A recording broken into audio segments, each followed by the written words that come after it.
The New York Giants began the decade of the 90s advancing a style of football as old as the game itself. Fundamentals that remain true to the very essence of the sport. 30, 25, 20, he might score, he will! Hampton cuts back through left tackle. Hampton gets to the 40-yard line, the 35, to the 30, 25, 20. While others tried frills and finesse, the Giants won with well-crafted strategies and no-nonsense power on both sides of the line of scrimmage. And the punch coming down to Meggett. He takes it at his own 32, runs right, gets across the 35 to the 40, 45, 50, he's at the 45, he might go. Throws everything, way down for Baker, maybe. Touchdown! Handoff, Buster stopped. What a play! John Washington. Yeah, Washington sneaking through, stopping him at the line of scrimmage. With courage and resilience, New York survived in crucial games the experts were certain the Giants could not win. Fans are on their feet and screaming. Snap, spot, kick is away, it's got the distance. It is good, good, and the Giants are going to Tampa Bay. It's over for the three-peats. It's over. In the Silver Anniversary Super Bowl, the Giants proved that champions are not always the fastest or flashiest, but those who stand true to the basics of the game: strength, endurance, and character. Throws end zone, touchdown, Baker! Giants win their second Super Bowl, James. Giants win! Giants win!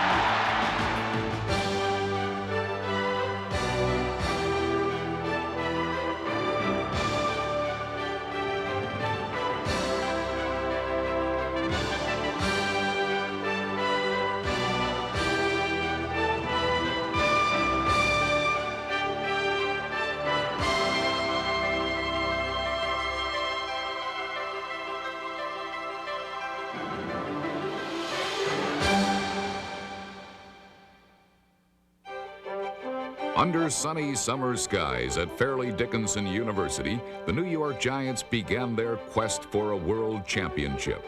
Neither the heat of August or a rash of holdouts would keep Coach Bill Parcells' squad from preparing itself for the rigors of the regular season and an expected berth in the NFC playoffs. For a group of 10 teams that truly have aspirations of winning the Super Bowl, is to keep people healthy and to hope you're fortunate, and you have to win close ball games. You know, that's the difference between being 8-8 and 12-4, is winning the real close games in the last couple minutes. And we've been doing that pretty successfully around here for the last couple years, and hopefully we'll do that this year. Well, I think we have to win the division first, and I think the key will be to beat the top teams in it, which will be Washington, it'll be Philadelphia. They've won the last 4 games against us, and they have the upper hand right now, but it doesn't have to be that way. I think that we know what they're capable of doing, and we just have to overcome.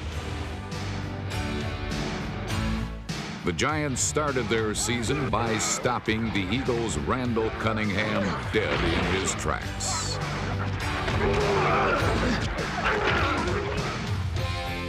Under a relentless rush, New York's defense put the clamps on their arch rivals from Philadelphia, then dazzled a nationwide television audience with an assortment of scoring delights. Sims looking for a target, roll is right. He's going long, way down deep. It is complete to Ingram. Touchdown!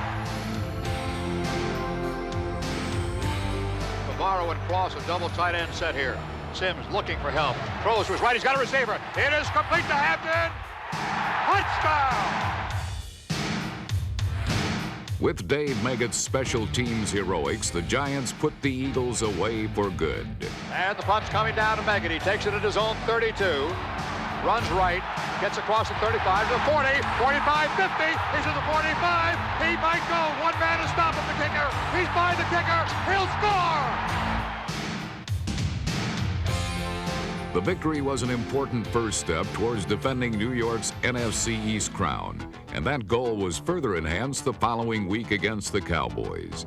Giants ball carriers proved they were alive and kicking in the offensive scheme, with rookie Rodney Hampton high-stepping his way through the Dallas defense.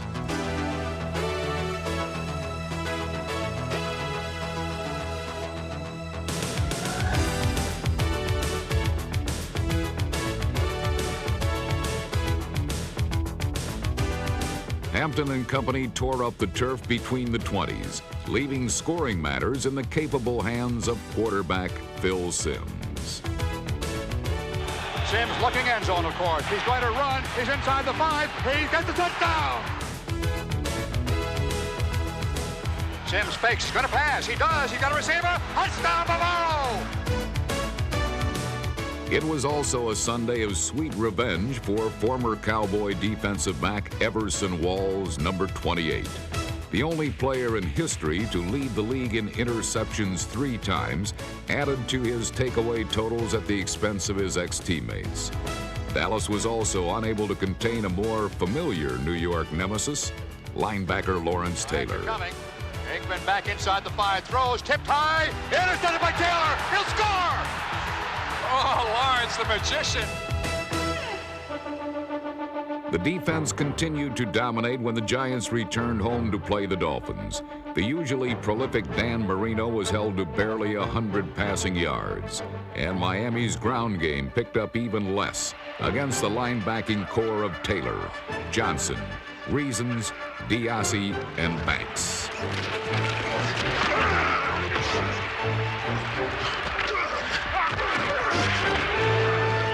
With the defense performing at peak efficiency, head coach Bill Parcells turned his attention to a Giants attack that would benefit by some plain talk from the man in charge. All right, Phil, let's start with this. We're going, Bill. Let's go 60 halfway, 42-8. Regular.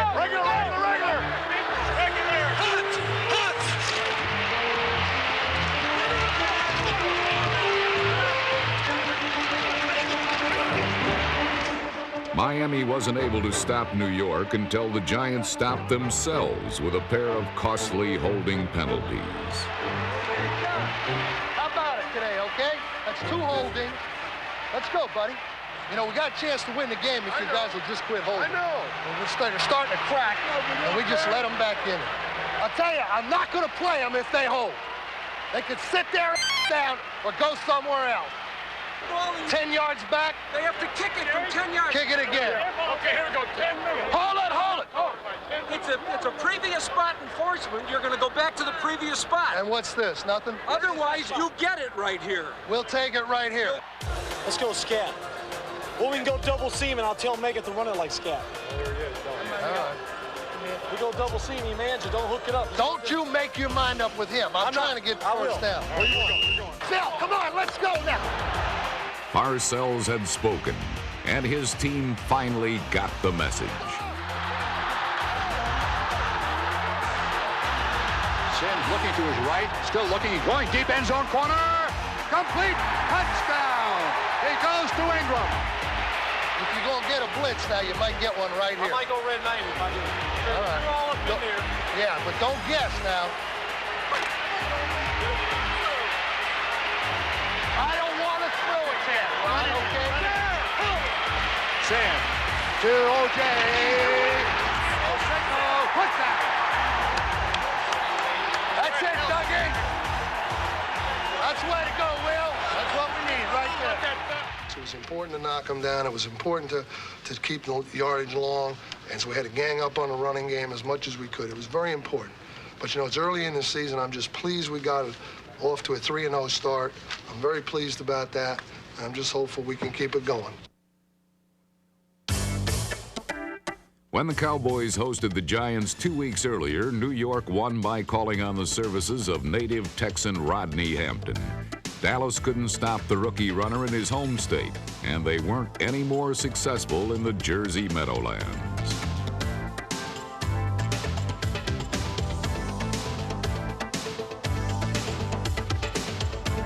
Motion by Lionel Manuel to the left. Simms looking. Throws. He's got a receiver. Complete. Touchdown. The Giants' ground game rolled behind the offensive line of Oates, Roberts, Moore, Cratch, Elliott, and Riesenberg, and provided the protection for Phil Simms to fire a trio of touchdown passes. Simms looking in the end zone. Throws. Touchdown. He's got Roscoe. His first touchdown, I think, as a pro. Simms added a scoring toss to wide receiver Mark Ingram before giving way to reserve quarterback Jeff Hostetler, whose mobility provided New York with another 6 points. Hostetler's in trouble, breaks a tackle, runs to the 10, he might score! 5! Touchdown! With 3 division victories already in hand, the Giants sought to put some distance between themselves and their closest rivals, the Washington Redskins. A distance of, say, 80 yards. Simms has the ball at the 10. Throwing over the middle, he's got a receiver. It's complete to Baker, 30, 35, 40. He might go! 45, 40, at the 30, 25, 15, he's in! Baker's touchdown was the team's longest of the season, and the Redskins' defensive woes were only beginning. On an afternoon when the Giants specialized in big plays, fullback Maurice Carthon hauled in a 63-yard pass, his longest ever in the NFL. Tight end Mark Bavaro plowed the same fertile turf over the middle with a 61-yarder, the most prolific pass reception of his career. A Bavaro touchdown wrapped up the win over Washington, and after a week off, the Giants returned to action in what would prove to be the most prophetic game of the regular season. Trouble began when the underdog Phoenix Cardinals took a big lead and took out the Giants' starting quarterback, setting the stage for the first of several dramatic comebacks in 1990. Simms has been leveled on that play. Yeah, Phil's limping pretty good. He doesn't really want to come out, but he'll take this one. And there is already Hostetler warming up. Down by 9 with barely 3 minutes to play, Jeff Hostetler guided the team in what became a dress rehearsal for future events in the playoffs. Hostetler launched a touchdown pass to Stephen Baker, then led a last-second drive that gave kicker Matt Barr the chance to win the game. Here we go, 3 seconds to go. The ball spotted at the 30, it's long, it goes up, it's got the distance, it's good! And there's no time on the clock. The Giants win it and remain undefeated, Jimmy.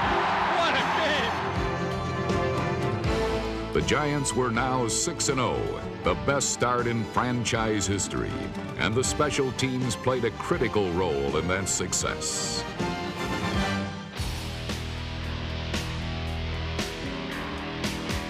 For the second consecutive season, Sean Landeta earned All-Pro honors, leading the National Conference in punting with a 44.1 average. His perfectly targeted kicks landed inside the 20 more often than anyone else in the NFC, providing numerous opportunities for coverage ace Renee Thompson, number 21.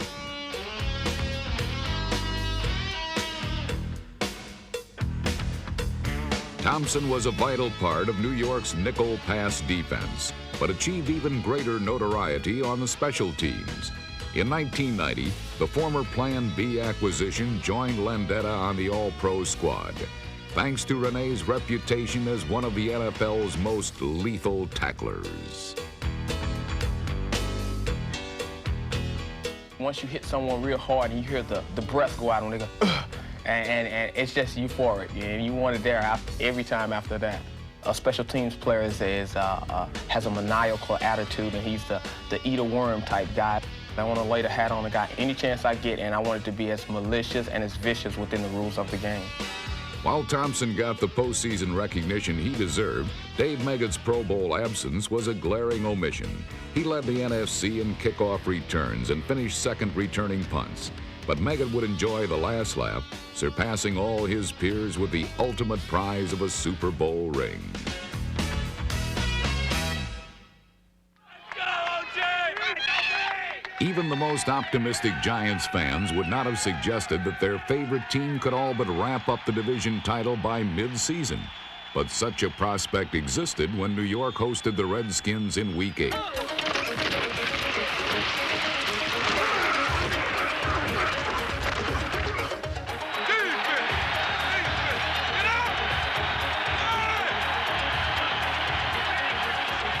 From the 30, throws, he has a target, it is intercepted. Taken down by Emerson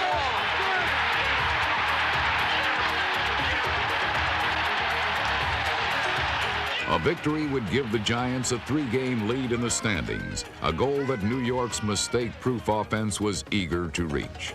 The Giants posted the lowest turnover rate in NFL history in 1990, and their flawless execution served them especially well against Washington.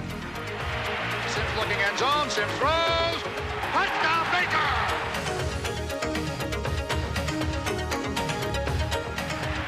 Sims fakes the handoff, rolls right, throws, he's got Pavaro, he turns it up, touchdown! You can't cover him with the linebacker, he's too good. Let's go, guys, make it easy on ourselves. Make it easy on ourselves. Let's go. Perhaps the quick 14-0 lead did come a bit too easily for New York. By the end of the third quarter, Washington had narrowed the margin to 14-10. He's being threatened. He breaks away from one man, runs to his left. They're all after him. He gets inside the 5. He'll score.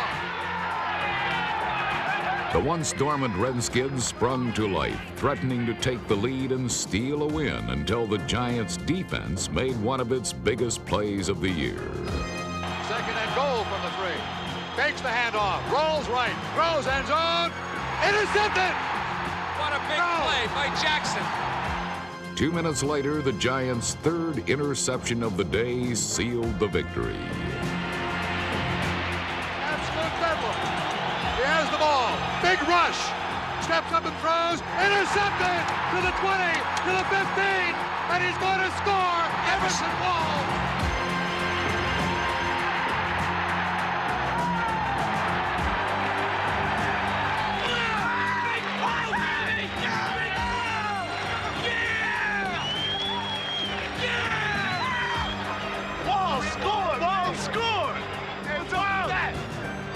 First one in a 15-year career. 7-0. You thought we wasn't real, didn't you? This is real, boy. NYG. Despite a late scare, the Giants had survived with a season sweep of the Redskins. Let me tell you what I'm scared of. I'm scared of spiders, snakes, and the IRS. Not the Redskins. Well, you know, they're in our league. It's competition. I look forward to that. The competition was not as formidable the following week in a Monday night wrap party at Indianapolis. Hoosier native son Dan Quayle was on hand to watch the Giants perform the latest dance steps all over the backpedaling Colts.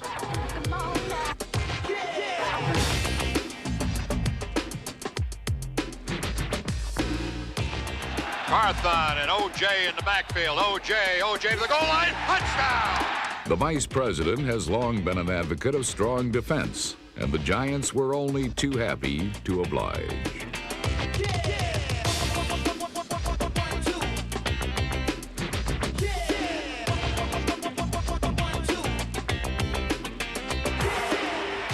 George looking left, looking middle. Runs away from trouble. They got him. Free ball. Picked up, and they'll score. Dorset. The Giants cruised to an easy primetime victory, then headed to California for what they imagined would be a tougher test against the pass-happy Los Angeles Rams. L.A. had beaten New York in 3 straight, including 1989's disappointing playoff defeat. But Mark Collins and Myron Guyton made certain there would be no Rams victory this time. Linebacker Gary Reason's number 55 had his biggest day of the year with a pair of interceptions that closed out Ram drives. Ever deep in the end zone. Throws out of the end zone. Intercepted by Reason. Look what I got here, he said, huh? Team interception leader Everson Walls added another theft as the Giants held the explosive Ram attack to its lowest point total of the season.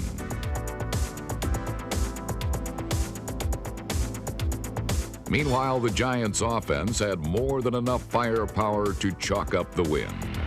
Sims comes out on a rollout to the right, throws end zone. Bavaro, touchdown!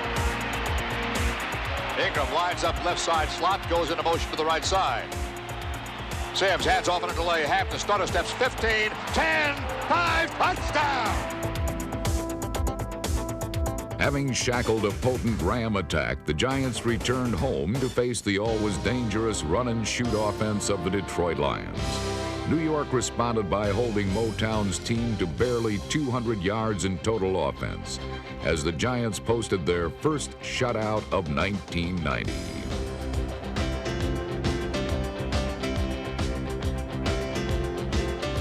Cornerback Perry Williams halted the only Lions threat of the day with an end zone interception, then let the NFC's top-rated passer take over. Phil Simms threw sparingly, but two of his completions were transformed into touchdowns by the catch-and-carrying heroics of Mark Ingram and Stephen Baker.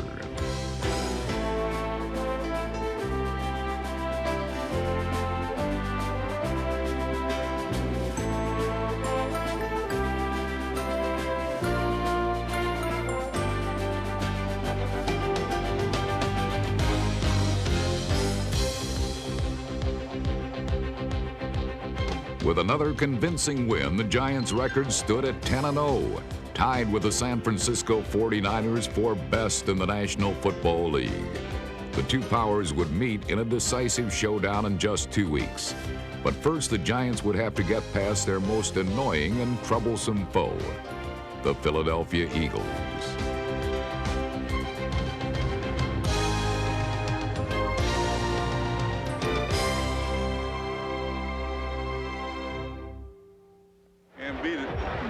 Philadelphia. 65 degrees, a little breeze to cool you off. Nice dry feel. 11-0 Giants. Can't beat it. In the Quaker City, the Giants were confident, but their head coach sensed a serious threat to his team's perfect record. Destroy it. Just because we're 6-4 and they're 10-0, hey man, we're better than these guys. And let's play like it. Come on, 1, 2, 3. Takes a double hand on inside the 5, throws. It is complete to Myers. Losing the ball. Giants might have it on the far side. They do. Denver Johnson again. Sims is looking for a receiver. Sims has protection, throws end zone. Touchdown! The Giants struck first, but the Eagles stormed back to tie the game less than 2 minutes later. Cunningham stumbles coming back. He's looking long. He's going long. He's going for everything. It is complete touchdown. The strong Eagles' rebuttal quickly sent the Giants back to the drawing board. He's got to get it down the field very much time. Double seam, X and Z Q, those deep Q patterns now, okay? And he'll try to scramble it into 2 minutes. We got to do a good job of keeping him in front of us in the pocket, okay? While the defense searched for answers, the offense tried to keep the ball in its hands and out of the clutches of Randall Cunningham. By halftime, the Giants had closed the gap to 14-13 and were still very much in the game. Ball inside the 5. Sims fakes the pitch, throws. Complete touchdown, Bavaro. Keep blocking, keep on your man downfield, all right? Because they're trying to game tackle, but, we just keep coming off, keep blocking downfield. If your guy's not there, keep going to get somebody else. We're going to keep rolling. Just like that. Eagles gang tackling indeed proved to be the backbreaker as Philadelphia stuffed the Giants on a crucial 3rd and short situation. From then on, the game unraveled right before the Giants' eyes. The Eagles were on their way to a huge upset, sparked by the latest in a long line of bizarre touchdowns scored against New York. Looking for a pass receiver. Runs to his right. Looks to pass. Throws. Tipped away. And maybe complete on the rebound. Touchdown. Yes, touchdown. On the rebound of Calvin Williams. The Giants' first loss of the year was an especially bitter pill to swallow. But now their attention turned westward to the most anticipated game of the 1990 season. Before the largest crowd ever at Candlestick Park and the second biggest Monday night television audience in history, the defending champion 49ers were strongly favored to defeat New York en route to their ultimate goal of a third straight Super Bowl crown. In the most heavily covered regular season game in memory, the Giants provided blanket coverage of their own against the NFC's top-ranked offense. The defensive front of Dorsey, Howard, Marshall, Fox, and Washington stopped Niner backs cold while helping to hold quarterback Joe Montana to his worst performance of the year. Only once did the Giants' defense falter, and it came on San Francisco's single-scoring drive of the night. Just before halftime, the 49ers relied on two big plays to get into the end zone, giving them a 7-3 lead that would stand in 1990's lowest scoring contest. The 49ers played superb defense themselves, giving up yardage grudgingly. New York mounted several threats, yet was ultimately unable to connect on a pair of pivotal fourth down plays that might have otherwise resulted in a Giants victory. When the final gun sounded, a verbal duel began between the rivals. The most emotional game of the year had gone to San Francisco, but by season's end, the New York Giants would have the last word.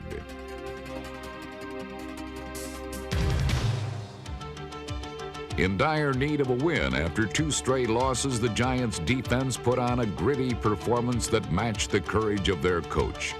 With Bill Parcells on the sidelines after being hospitalized for painful kidney stones, New York inflicted some pain of its own on the Minnesota Vikings.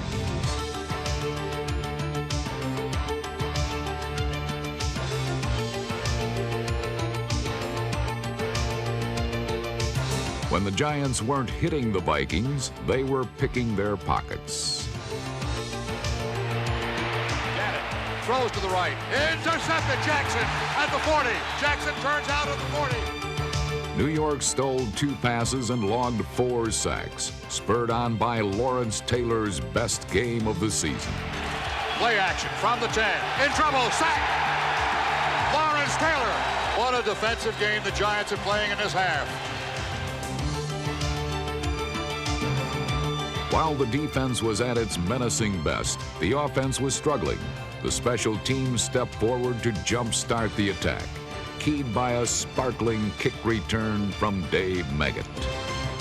Meggett to the 10. Meggett going left to the 15. Meggett cuts back to the 20, 25, 30, 35. He's got the 40, 45, 50, 45, and out of bounds at the Minnesota 40. Running back Otis Anderson scored twice as New York clinched the NFC East title, and O.J. became only the 8th man in league history to gain 10,000 career rushing yards. It was the latest milestone in an incredible football odyssey for one of the game's most enduring stars. At age 34, 12-year veteran O.J. Anderson is the oldest running back in pro football. But the true measure of the man comes in yards, not in years. What we're doing here, we're belaboring his age and all that. He's not playing like he's his age. The rookies coming in, I mean, heck, they were in elementary school when Otis first got into the league. Tired, sore, legs sore. I mean, hey. Feeling your age, O.J.? I'm no young pup. But this old dog has been frisky and has fetched the kind of numbers for the Giants that made him the St. Louis Cardinals' all-time leading rusher and the 8th all-time ground gainer in NFL history. Otis Jerome Anderson, the all-time leading rusher for the University of Miami, was the Cardinals' #1 draft choice in 1979. He was so powerful, so swift, so elusive, that it was perfectly understandable to confuse O.J. with O.J. Simpson with Anderson, that is. First down at their own 23. Another running play to Anderson. Big hole across the 40 at midfield. Touchdown! 76 yards for O.J. Anderson!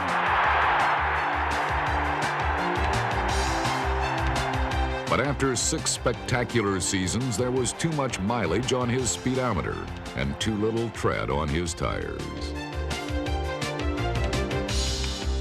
After one too many head-on collisions, Anderson was sold like a used car to the Giants in 1986. When we first got him for insurance purposes. That's what he was told. This guy's got a few pelts on his horse, you know. I mean, he got 1,600 one year, he's got 1,200, 1,300. I mean, it's not like the guy hadn't done it. So it's just a question of what he had left. In Super Bowl XXI, O.J. scored a ceremonial fourth-quarter touchdown that seemed to be the final period in the last sentence of his career. After working graveyard shifts in '87 and '88, the NFL's oldest runner arose like Lazarus in 1989.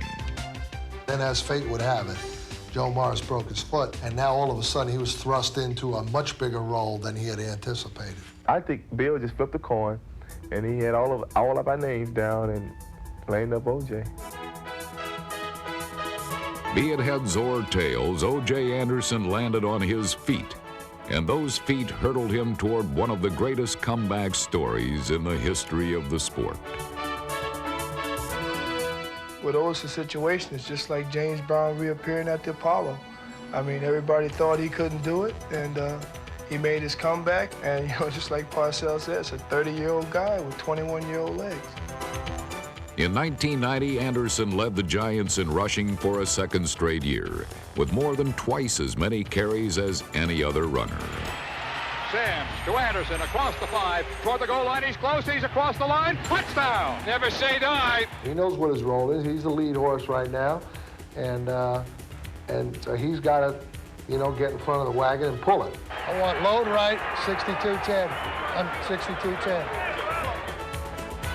Split backs for the Giants. Fast handoff to Anderson. Anderson gets through the line this time, across the 30, 25, 20. He'll go down to the 10. He's at the 5. He'll score. Hey, from there to that show speed. I could have made 20. I got smart. I could have made 20 myself. Each Sunday that I perform, I'm beating the odds. Whenever I finish the game, I'm beating the odds. Win, lose, or draw, I'm beating the odds because I'm counted out. I'm not supposed to be able to do this. They go to the right. Here comes Anderson. He will score. No question about that one. I'm going in, and you're not going to stop me.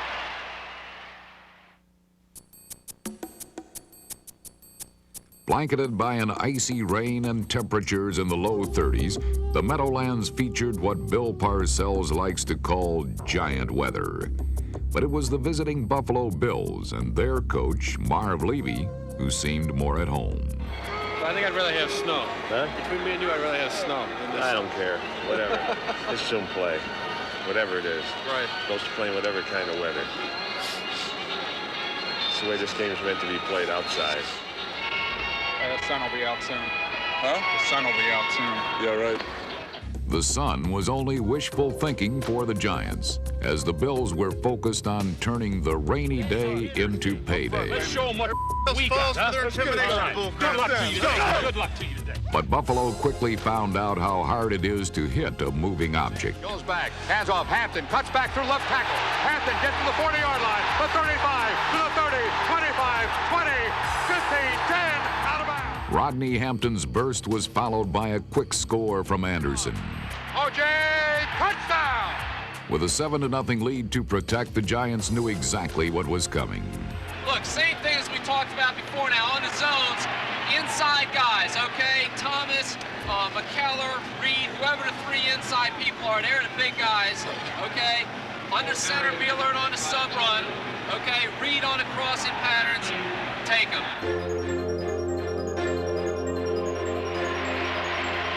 Kelly passes to relief on the left side on a screen pass. It is complete to the 30, big break, 35-40, 45-50. The Giants are going to have to hustle to get to him inside the 30.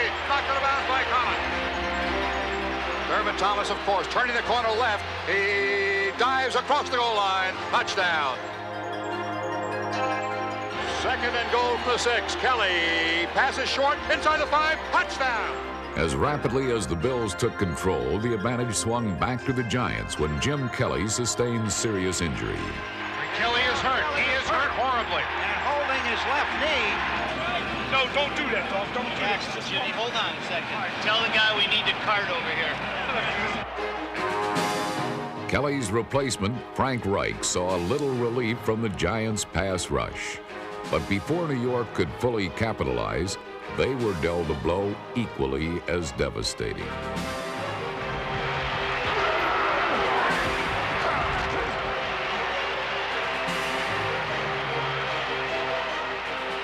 Sims is down and getting up slowly. Sims is starting to limp off the field here. It's a first down for the Giants. Now we'll get Jeff Hostetler. The Giants' reserve quarterback desperately tried to rally his team in the final minutes. Trailing by 4, New York came up just short of the end zone and victory. In this preview of eventual Super Bowl opponents, the Bills had prevailed on the game's final play. A month later in Tampa, the Giants would return the favor.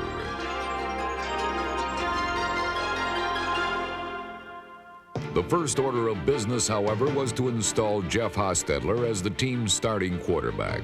Until recently, the little-used backup had few chances to flash the form that made him a collegiate star at the University of West Virginia. With the Mountaineers, Hostetler set numerous school records, led the program to several upset wins, and married the head coach's daughter.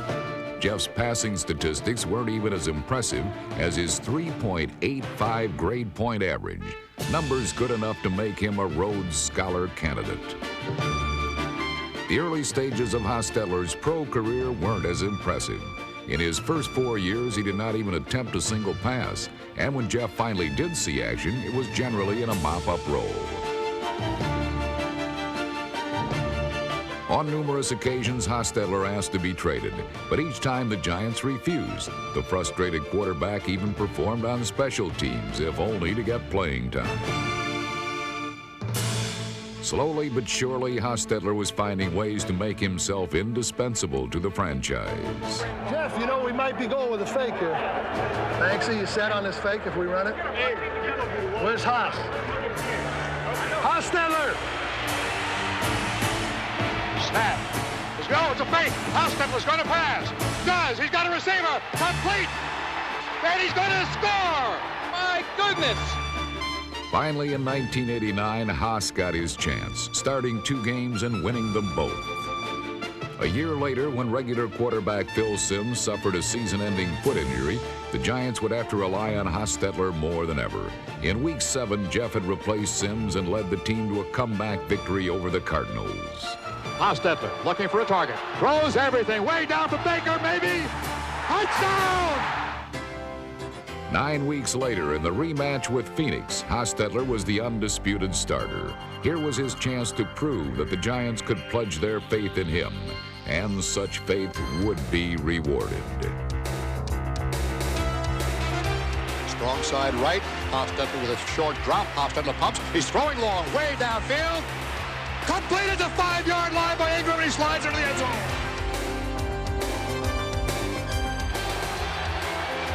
Hostetler has the ball, looking for a target. He's going to run in. Touchdown!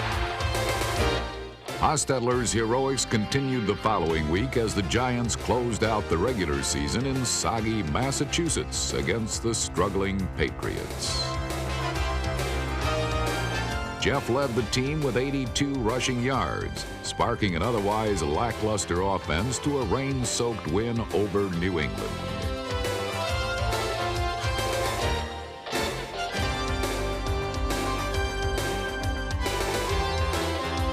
With the victory, New York was on its way to its 5th playoff appearance of the Bill Parcells era. And when the postseason was over, the New York Giants would stand alone as the world champions of professional football.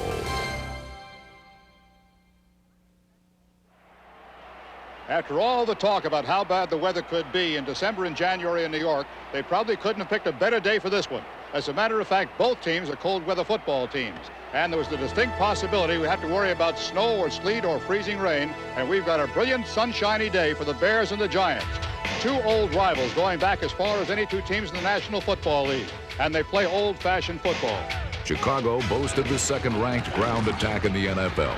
The Giants were not impressed.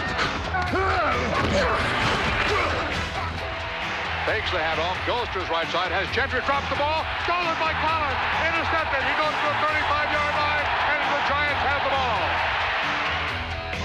With the Bears' offense safely in hibernation, the Big Apple's newest folk hero, Jeff Hostetler, completed 5 straight passes as he drove the Giants to their first touchdown.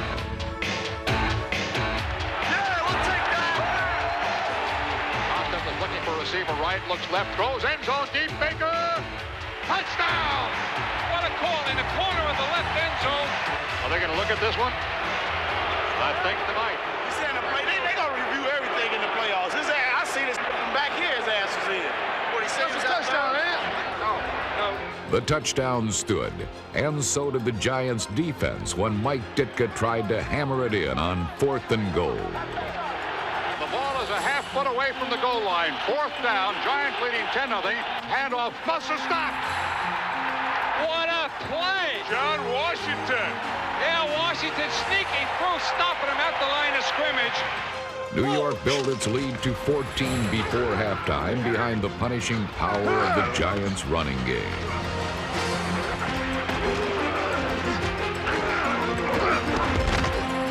Hostetler turns, rolls left, looking, throws, end zone. Touchdown! 4 times the Giants gambled on 4th down, and each time Hostetler hit the jackpot. Has time, in trouble, runs away from the tackle, runs toward the sideline, runs, he turns the corner. First down! With a mobile quarterback now in the New York lineup, the Giants' predictable and conservative offense crossed up the Bears and learned to love living dangerously.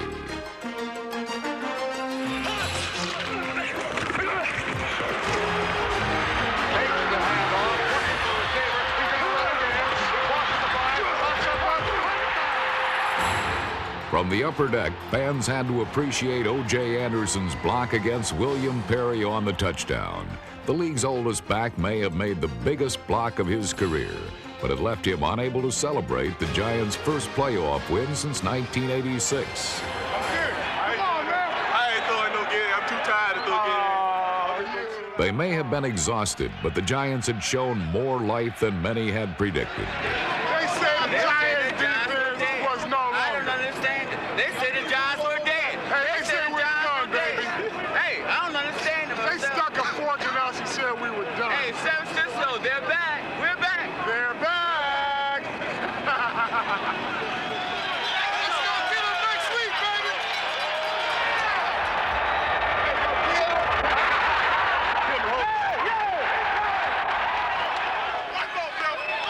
Let's go. Here we come. Going back to California, guys.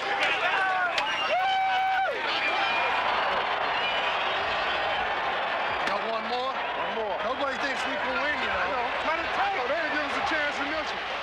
Even team ownership had to be surprised and delighted by the ingenuity of Bill Parcells' coaching masterpiece. We're very predictable around here, and today I think you would have to say we were a little less predictable. We were still very predictable, but we were a little less predictable today. A lot of guys was kept, thinking that Haas wasn't going to do it, a backup quarterback, big game. He never been in this type of situation. He was like our secret weapon. We'll let him think Jeff can't do it. If Jeff's going to produce, he's going to do it again next week also. Hostetler and the Giants returned to San Francisco under far different circumstances than those that existed in the previous game with the 49ers. War in the Persian Gulf altered the mood of the Candlestick crowd, even as both teams prepared for their biggest game of the year. Come on, man. We're in it now. We're in the rough now, dog. We're in the rough, dog. Guys, you only get one shot at this. You only get one shot. Let's set the tempo. Hang on to the ball, no penalty. Let's go get him, guys. Get him, baby.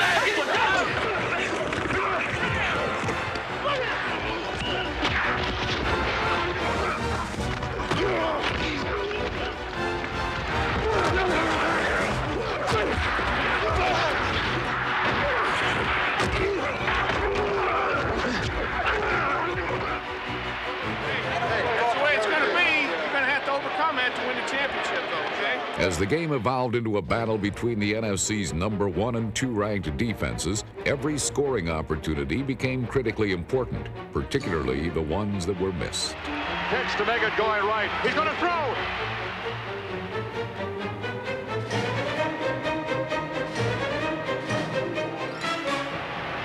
Into the end zone, Carthon. Touchdown. He dropped it.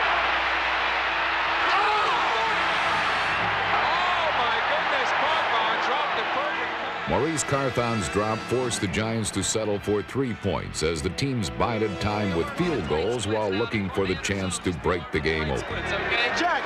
All right, that's a way to jam on that too, okay? Keep hammering them. Keep hammering those outside receivers.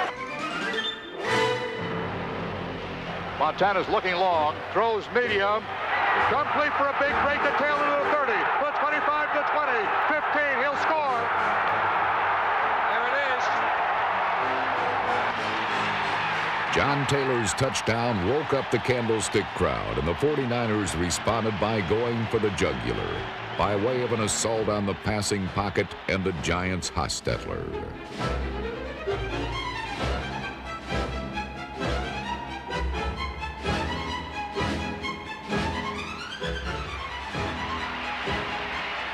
Hostetler is down.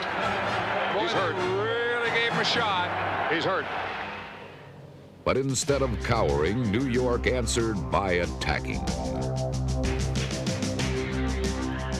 The Giants had absorbed San Francisco's best shots. Now they were ready to land some well-placed counter punches of their own.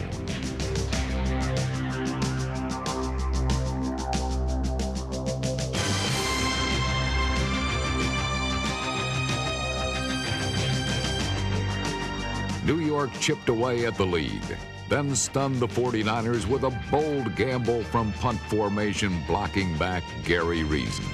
Is it in the playbook to try a fake when you're fighting for a chance to go to the Super Bowl? Ooh, a fake. It's going to be a fake. They run across the 50, 45, 40, 35, 30. Reason's 30-yard run set up a field goal that got the Giants to within 1 point before the 49ers were dealt the most severe blow they could have imagined, courtesy of Giants defensive end Leonard Marshall, number 70. Montana looking. Plenty of time. Rolls away now. Runs away.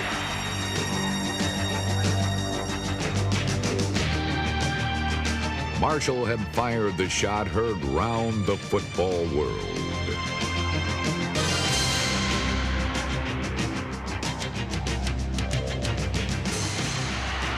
And Montana was clobbered. Leonard Marshall caught him with his helmet right in the middle of the back, upper part of the back. You know, a good, legit hit. And this was a big hit, Joe. This was as good a hit as Montana has taken all year. The Niners suddenly seemed mortal, and with one more play, the Giants' defense ended all hopes of a San Francisco three-peat. Again to Roger, and he hits a wall, loses the ball. Giants have it. The Giants have a shot now. They get it at the 43-yard line, and New York suddenly handed an opportunity. We're a minute away from Tampa Bay, baby. A minute away. A minute away, baby. Giants are trailing by a point. All depends on Matt Barr. Fans are on their feet and screaming. Snap, spot. Kick is away. It's got the distance. It is good. Good. And the Giants are going to Tampa Bay. It's over for the three-peats. It's over.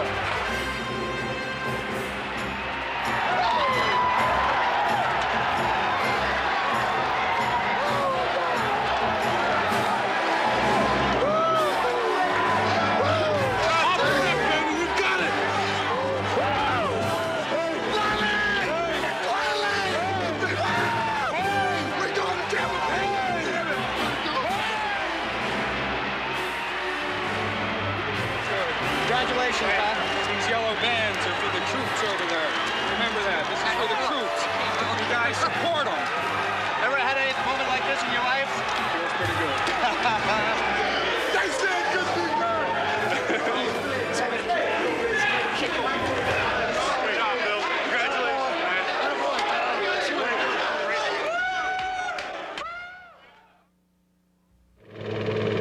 World events had clouded Super Bowl Sunday with fear and trepidation. It was a game some said they shouldn't even play.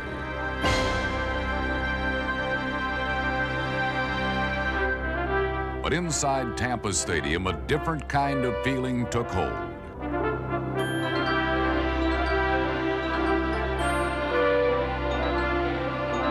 It was a force that grabbed the hearts of players and fans alike, and everyone there knew the show was to go on. Showtime, hey, baby. What you talking about? Showtime. Talk to me. Talk to me. Showtime.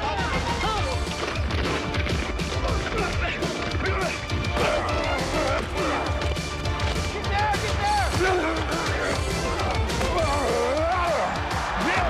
On the ball, on the ball, on the ball. Penetration into Bill's territory. Meggett on the right side takes the handoff and is tripped. He gets up on his feet, continues to move. 40, 45-yard line. The Giants controlled the flow at the outset and took a 3-0 advantage. But the lead vanished after little more than a minute, under a stampede of Buffalo offense. Dropping back to pass, they blitz off the side. Here's a long throw downfield. And it is deflected and caught by Lofton. Good job. Hey, big legs. Good job, baby. The Bills' no-huddle offense had tied the game and had the Giants' coaching staff in knots, trying to slow it down.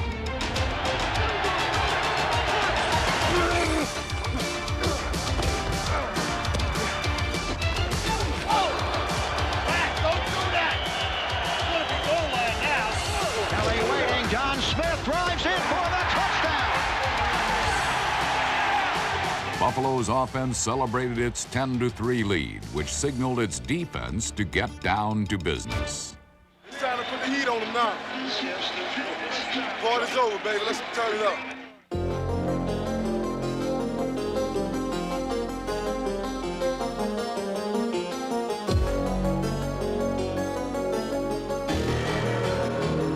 The Bills laid Jeff Hostetler out 3 times, and if he wasn't seeing stars, he may have been hearing bells tolling midnight on his Cinderella postseason. Trips in the end zone. Buffalo's defense had the Giants' offense in a vice grip until Hostetler turned to the one man Giants quarterbacks have counted on all season, Otis Anderson. Don't let us down. Giants have a second and a long 4. O.J. has the ball. Through a hole, he's got a first down and more. 30, 35, 36-yard line. Come on, baby. Come on, baby. Come on.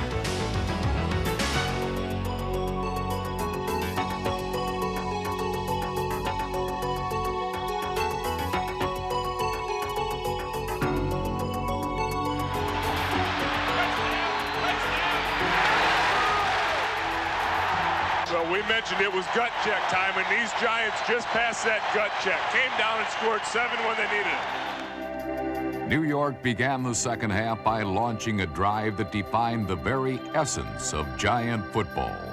Power of football that underscored exactly how they got to Super Bowl 25.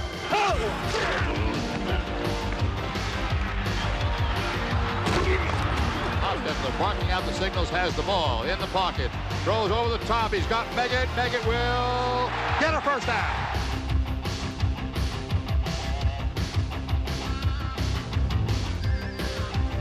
The Giants bashed downfield on a 14-play meat grinder, the most time-consuming drive in Super Bowl history.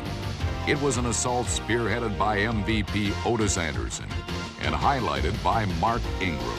12-10 the score. Buffalo, third quarter. Hostetler has the ball and the snap. Throws. Complete. He's got Ingram for maybe a first down. He'll try to the 20. Yes, he's got it. After the catch, 7 yards and 5 tacklers lay between Ingram and a first down marker that appeared hopelessly out of reach.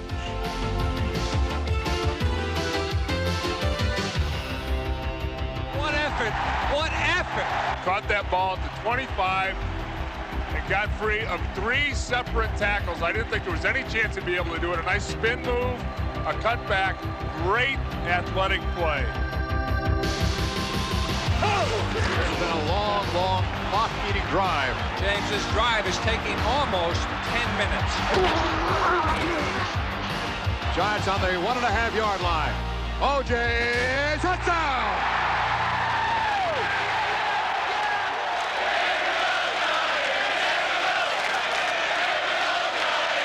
A lead that took the Giants 9.5 minutes to achieve was wrestled away by the Bills with a quick strike that took only 4 plays and 1.5 minutes.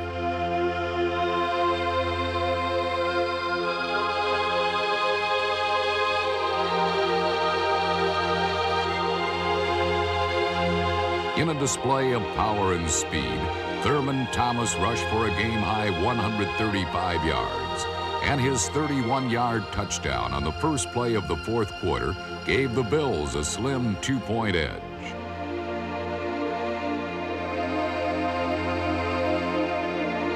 Hostetler and the Giants answered with yet another marathon 14-play journey as Matt Barr calmly drilled one more clutch postseason field goal.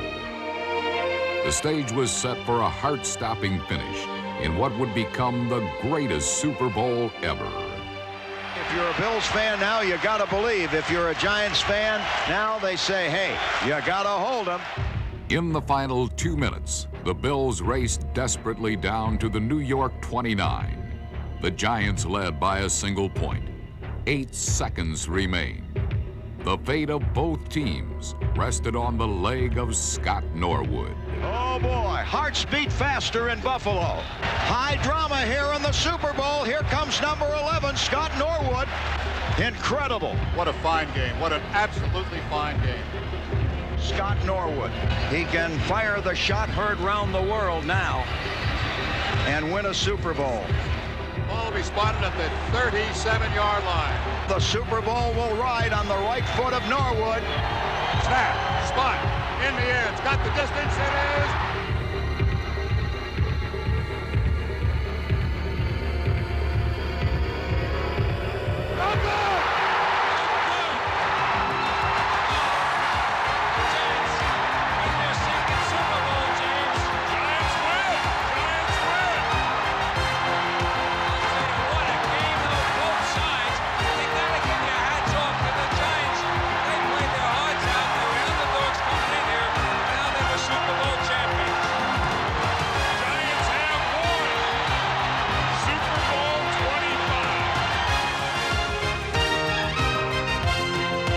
Super Bowl 25. The silver anniversary had produced a true champion. The New York Giants stood alone atop the summit, world champions of professional football.